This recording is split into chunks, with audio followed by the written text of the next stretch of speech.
बालेश्वर पौरपालिका अंतर्गत 5 नंबर वार्डर विभिन्न शिक्षानुष्ठान में शिशु दिवस पालन कले काउनसिलर मीता पट्टनायक। मानसिंह बजार उच्च प्राथमिक विद्यालय देवानपाटना मानसिंह बजार और मछुआसाही अंगनवाड़ी केन्द्र में श्रीमती पट्टनायक छात्र छात्री मानक चॉकलेट प्रदान करथिले।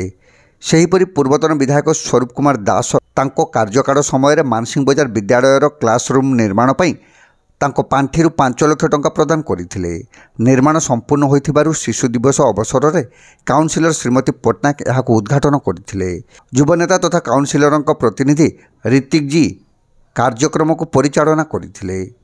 कार्यक्रम में प्रधान शिक्षयित्री तरुलता महांती, एसएमसी सभापति गौरी शंकर साहानी, सहकारी शिक्षयित्री सुश्री दास, नीलिमा दास, तिनिरा सामल, शफिक उद्दीन प्रमुख उपस्थित रही कार्यक्रम में सक्रिय सहयोग करथिले।